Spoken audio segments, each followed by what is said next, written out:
Hello, our topic for this week is perfusion. The concept of perfusion is one of the concepts we're going to cover throughout our program. So you'll see it this semester. The exemplar is not really an exemplar, but how you see it exhibit on the patient is through their vital signs and your assessment of the peripheral pulses, of the color of the skin, of the temperature of the skin. These are all manifestations of good perfusion. And as you go into the program and you evolve with your medical surgical abilities to understand more complex exemplars, you're going to see stroke as you advance. You're going to see heart attacks as you advance, as an exemplar of poor perfusion. And we're also going to cover some risk factors of how can we limit those risk factors or control them or modify them so that perfusion remains optimal. And in that respect, if you look at your book in figure 18.1, it tells you how the perfusion is like a continuum, anywhere from optimal perfusion to no perfusion, and we'll touch upon what does no perfusion mean. And then also in your figure 18.2, it talks about the circulatory system. So the circulatory system and the cardiovascular system is going to be the main systems that are going to help the body achieve good perfusion. And you see the image depicts the routes and how you go about understanding what routes that does the perfusion needs to be maintained and be an optimum functioning so that optimum perfusion can occur. I put here in your slideshow the perfusion module that we have in your shell. That's your document that you have in your shell. So I just wanted to highlight a few things that I've had a few questions about. This module, like I said, it talks about every module is going to have a definition, and it's going to tell you that what is the definition of the perfusion. When we say there's good delivery of fluids, nutrients, and oxygen to the cells, we're saying that there is optimum perfusion. And then you will be having vital signs as an exemplar. In the lab, in the clinical setting, you're going to see how you're going to assess those vital signs. We're going to train you, and then we're going to check you out to make sure that you know how to get the blood pressure, to know if there's good circulation, how is the pulse, is the pulse regular, irregular, the temperature, how the temperature of the body is looking, and all these things are some manifestations of this good perfusion or of poor perfusion. So you learn the alterations in perfusion. Your ticket to class is always going to be in the module. And like I said, sometimes the ticket to class is graded, sometimes it's not, but it is always valuable. So don't miss to do that. So in this week, tomorrow for the Friday group and Tuesday for the Tuesday group, you're going to be having to write one page of what are some of the possible reasons for inaccurate vital signs. And again, your vital signs are your temperature, your pulse, your respiration, and your blood pressure. These are the main four. And then your fifth vital sign is your pain, but also sometimes you'll hear the fifth is your pulse oximetry, or what's the saturation of oxygen in the blood you're picking up with that pulse oximeter you're attaching on the finger of the patient. So these six are vital signs, but the four, the T, P, respiration, and the blood pressure are your vital signs. What could go wrong? So my temperature that I checked on the patient is inaccurate. It's not high or low. It's invalid, inaccurate. So this is what you're going to be reflecting upon and uploading in that place in the week 2 section where you go there and upload your ticket to class. Some students ask, how do we upload it? You can just click and then you have a type in place where you're typing that one page, or if you click advanced, you can upload your document. Whether your document is a screenshot, it's a PDF, or a Word doc, you can put that one page in there. There's always learning objectives, and these learning objectives are tied to our program learning objectives that I discussed with you on our syllabus. So SLO 2.2, that is related to objective 2, and that's the second objective in regards to sub-objective of the outcome that we're looking at. And then so on and so forth. Every one objective in this learning is tied to our program learning outcome. So we achieve our goal of setting you up to becoming the best graduate nurse that HFC will set and be proud of.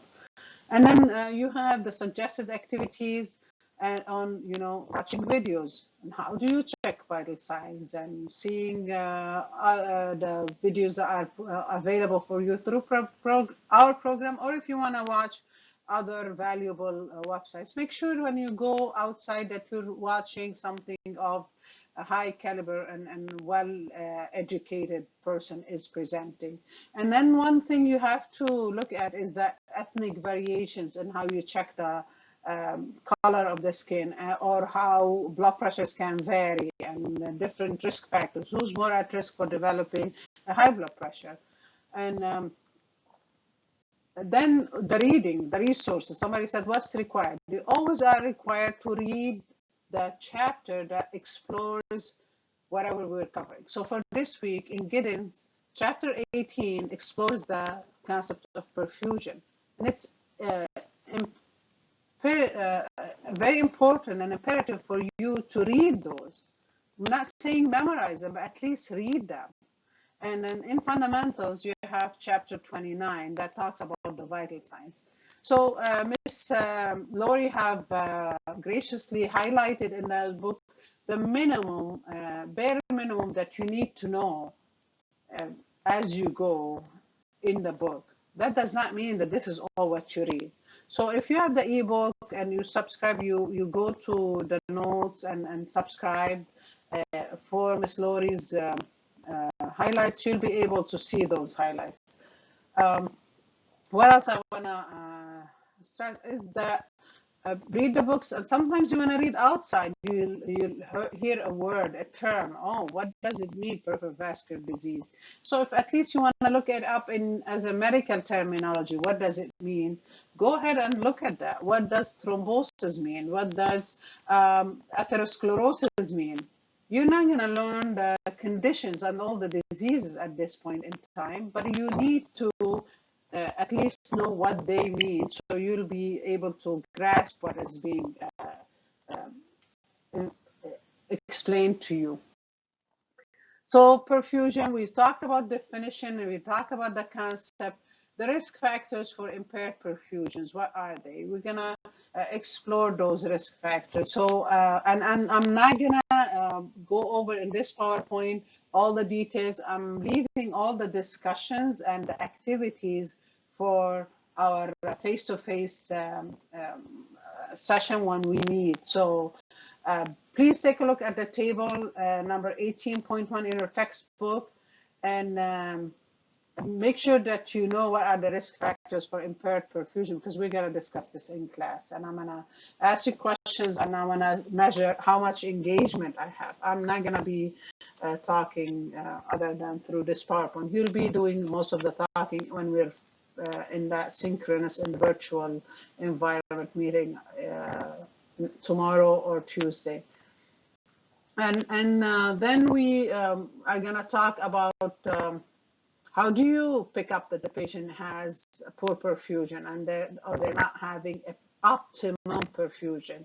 And what do you do in case your patient is not perfusing well? So first, the definition, we've talked about how perfusion is the abilities of those vasculature to deliver nutrients and oxygen to the cell. So I want you to take a look at the image, and when we are in class, we're going to discuss more.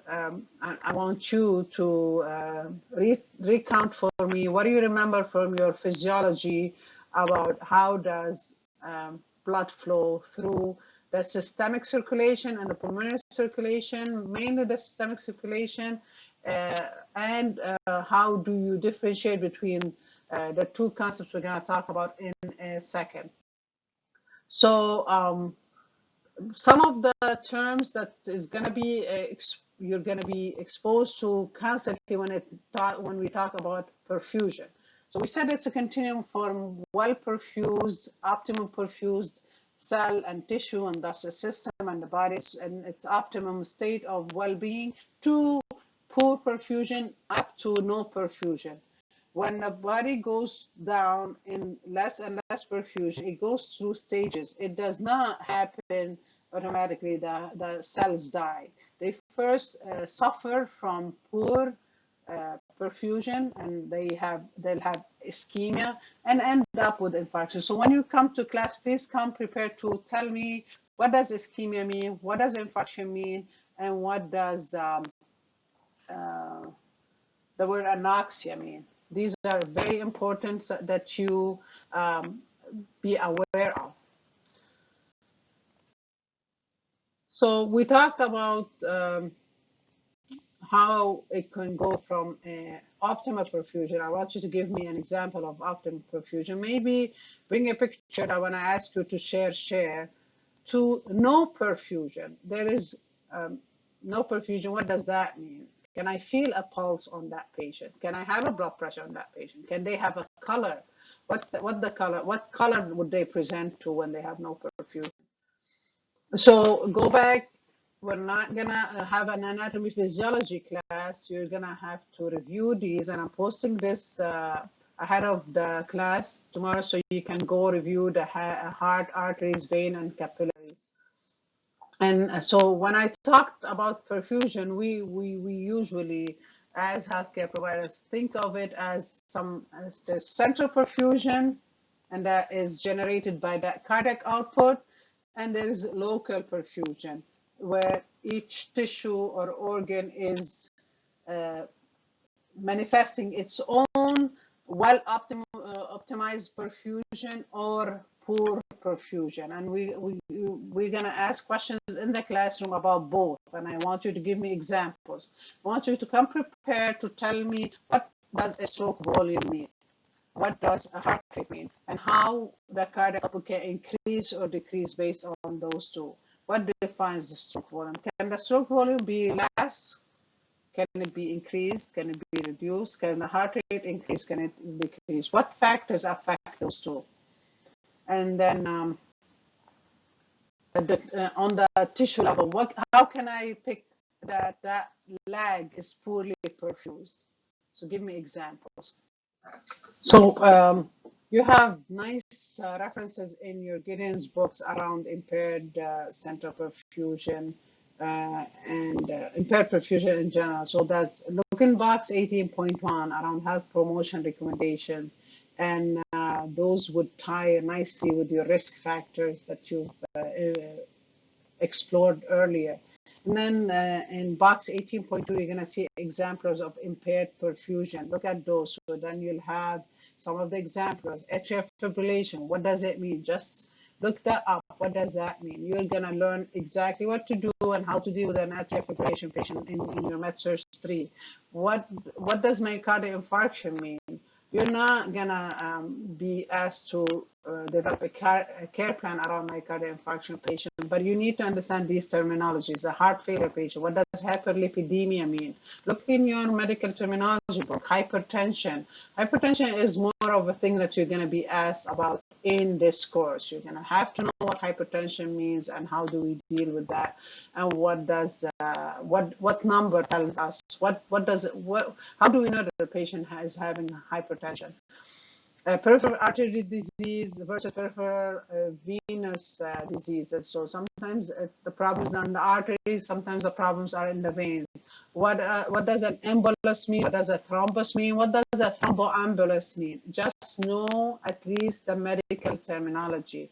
Hemophilia, is that a thing? What does that mean? Sickle cell disease, how does it affect perfusion? You need to get into the habit of understanding these terminologies, and slowly throughout the program you build your knowledge on how do you as a nurse help the patient achieve best control and best management of their conditions. And then we're always going to have this examples where we talk about the central perfusion as versus when you talk about local perfusion.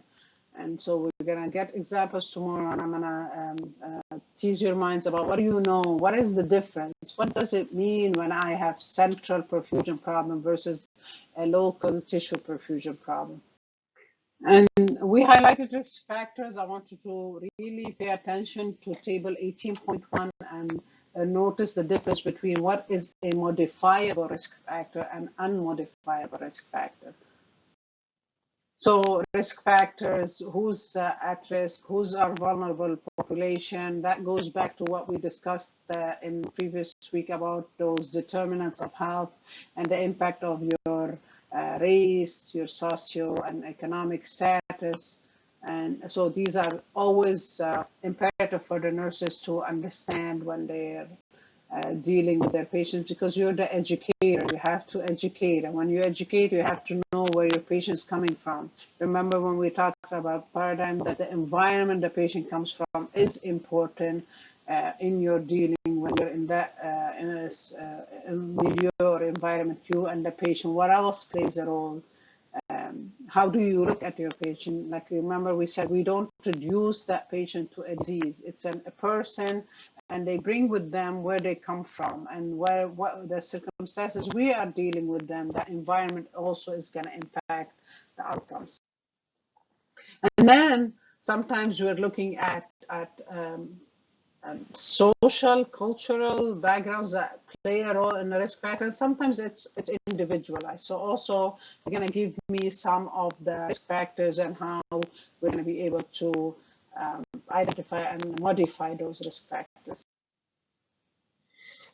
Okay, how do we know that a person has compromised perfusion? Do we look just at the patient and know that they have compromised perfusion? What are our evaluation methods for that? I'm going to leave this for the lecture, for those interactions. I want you to tell me all what you know about how do you pick up on a perfusion. What are some elements of assessment? And so we're going to talk about this, and we're going to break into session and to different rooms and to teams and discuss those and come to the impaired central perfusion and what are some symptoms of impaired tissue perfusion. So is history taking important when we can look at the patient and check their pulse and check their blood pressure, check their temperature, assess their pulses? Does it matter if we ask them question? What does history mean when we are assessing a patient? Do we need those subjective data that the mom of a toddler is telling me or the mom of an infant is telling me? You're seeing here, they're talking about poor feeding, poor weight gain. Is that significant in determining whether the patient is well perfused or not? So you're asking your patient questions. You're trying to get that subjective data. What are you trying to get to? Do you ask them, do you have pain? They say, yeah. Okay, you move on. Did you have syncope? It's not how you're going to go on about your history taking. Patient, you ask the patient, say, do you have pain? They say, yeah. What's your next question? How's that pain? Then you're going to have follow-up questions. In our lecture, I want you to tell me why we're asking about pain, what are follow-up questions about those pains. And each of these symptoms, which are going to be symptoms of poor perfusion or causes of poor perfusion, and we're going to tell me why we're asking, what is that significant for. And then vital signs, we're going to cover it in the next PowerPoint. What is when we're checking vital signs, and what is inspection, palpation, auscultation differ? Where did you hear these terms? Have you covered them yet in your health assessment course?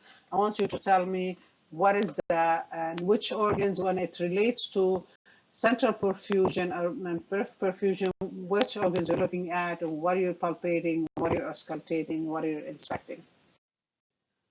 Then in addition to your physical assessment, you're going to have some diagnostic tests. And diagnostic tests can either be lab draws, so lab testing.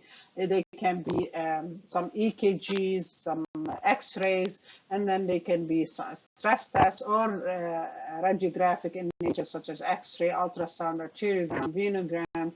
Sometimes you'll get CTs and MRIs also that will fall into that perspective of finding what's the optimum, what's the perfusion level of this patient, is this patient perfusing, why if they have not been perfusing, well, what happened, are they bleeding, where's that bleed, and all those questions. You'll have a good image of what's happening when you do those diagnostic tests, and then the cues of what the patient presenting with will deliver for you that diagnosis and clear image of what's going on with the patient. Okay, then what? What do I do with that? You're thinking, I'm not a doctor. Why should I put all those together? Because you're a team member, you're a team player, and we tend to perform at our best when we have buy-in, when we are part of the process, and that's why you need to be part of the process. You need to understand when the EKG is abnormal, what does that mean for you, and how does it help you perform your job at your best? So one of the primary roles of the nurse is education, and one of the best is primary prevention. So preventing the risk factors from developing and helping your community, your clients to live the optimum life. So stop smoking, dieting. What does diet has to do? What does weight control has to do? How exercise improves perfusion? I want you to talk to me during lecture and tell me about those.